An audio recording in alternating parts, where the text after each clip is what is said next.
Él está en el cajón de su casa ahora mismo. O en alguna caja de herramientas, olvidado en el fondo de una mochila, en un estante del garaje. Usted sabe su nombre. Destornillador Phillips. Pero si alguien le preguntara ahora quién fue Phillips y por qué su nombre está grabado en una de las herramientas más comunes y más utilizadas del mundo, la respuesta no va a llegar.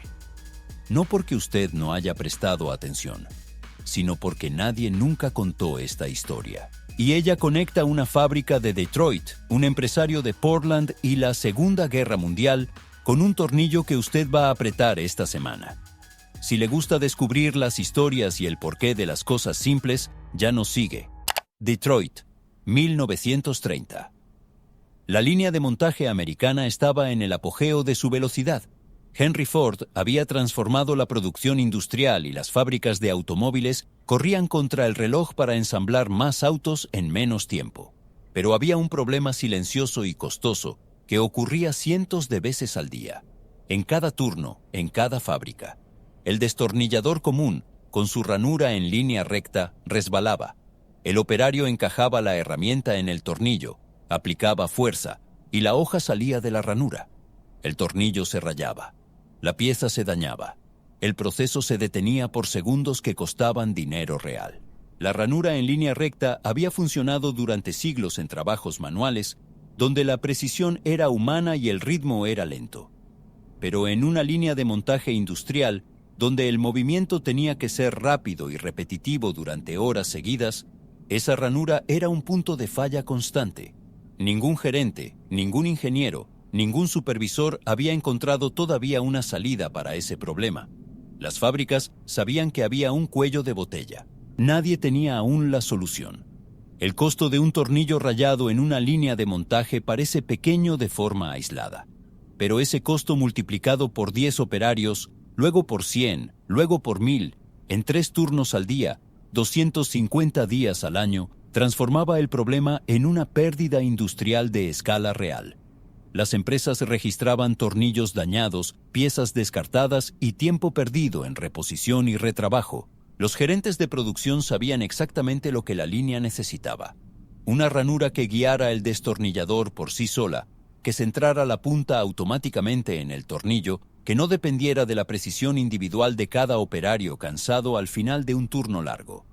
La ranura ideal sería aquella que, al contrario de la línea recta, atrajera el destornillador hacia el centro en el momento en que tocara el tornillo. Una ranura que se autocorrigiera, que tolerara la velocidad sin exigir precisión milimétrica en cada movimiento, que protegiera el tornillo incluso cuando la mano del operario vacilara. La industria americana estaba lista para comprar esa solución. Estaba dispuesta a pagar bien por ella. Solo faltaba alguien capaz de crearla. El nombre que resolvió ese problema no es Phillips, es Thomson, John P. Thomson era un inventor americano que, a principios de los años 30, desarrolló la ranura cruciforme, esa cruz que usted reconoce en la cabeza de cada tornillo Phillips que ha usado en su vida. El diseño era elegante en su lógica. 4 canales en forma de cruz que guiaban la punta del destornillador hacia el centro automáticamente, impidiendo el resbalamiento y permitiendo velocidad sin pérdida de control. Thomson patentó el diseño e intentó vender la idea a los grandes fabricantes americanos. Tocó puertas, presentó el concepto, necesitó inversión para industrializar la patente. Las empresas rechazaron.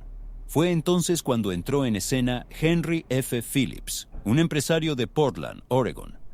Phillips no tenía formación en ingeniería y no tenía antecedentes en inventos, pero tenía algo que Thomson no había logrado demostrar: la capacidad de convencer a la industria. Phillips compró los derechos del diseño, refinó los detalles de fabricación y fundó la Phillips Screw Company. Y entonces hizo lo que Thomson no había logrado. En 1936, la General Motors firmó el contrato que cambiaría la historia de una herramienta simple. La ensambladora americana adoptó el tornillo Phillips en toda su línea de producción. El resultado fue inmediato: menos tornillos dañados, menos tiempo perdido, más velocidad en las líneas de montaje. Los demás fabricantes americanos vieron lo que ocurrió en la GM y siguieron el ejemplo. En pocos años, el tornillo cruciforme había pasado de patente rechazada a estándar de la industria automotriz americana. Pero el salto definitivo vino de donde nadie lo esperaba. La Segunda Guerra Mundial transformó a los Estados Unidos en la mayor fábrica de equipos militares de la historia moderna. Aviones de combate, rifles, vehículos blindados, barcos de guerra y radios de campo necesitaban tornillos en una cantidad que la imaginación difícilmente alcanza. El gobierno americano licenció el diseño de Phillips a todos los fabricantes de equipos de defensa del país. En menos de una década, lo que había sido la solución de una línea de montaje en Detroit se convirtió en el estándar industrial de todo el mundo. Hay un detalle en el diseño del destornillador Phillips que casi nadie conoce. Cuando usted aprieta un tornillo Phillips con demasiada fuerza, el destornillador resbala de la cabeza del tornillo. Eso parece un defecto. Pero ese resbalamiento tiene nombre técnico, come out, y acabó siendo reconocido como una ventaja en los primeros tiempos de las herramientas eléctricas. En las décadas de los 30 y los 40, las atornilladoras industriales no tenían control preciso de torque. El resbalamiento del destornillador antes de que la fuerza fuera demasiado grande protegía tanto el tornillo como la pieza ensamblada. Una limitación del diseño que la industria aprendió a usar a su favor. Hay otro detalle que pocos saben. Japón, al adoptar el tornillo cruciforme después de la guerra, desarrolló su propio estándar, llamado ACE. Visualmente, el tornillo japonés parece idéntico al Phillips, pero el ángulo interno de los canales es ligeramente diferente.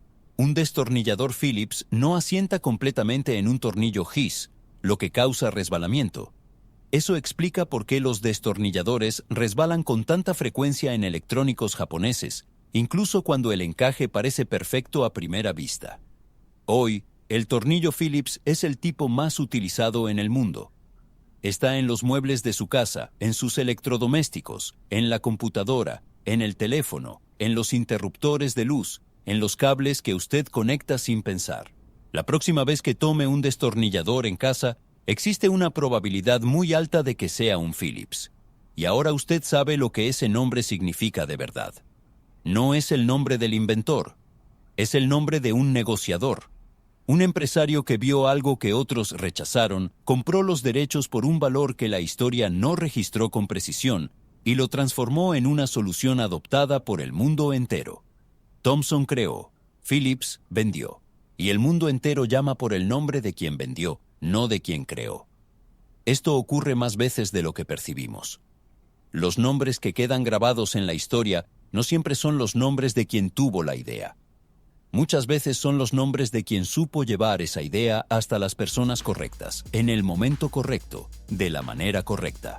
El destornillador Phillips está en el cajón de su casa desde hace años y va a seguir allí por muchos más. Si este video le hizo ver de manera diferente una herramienta que usa desde hace años, deje su like y suscríbase al canal.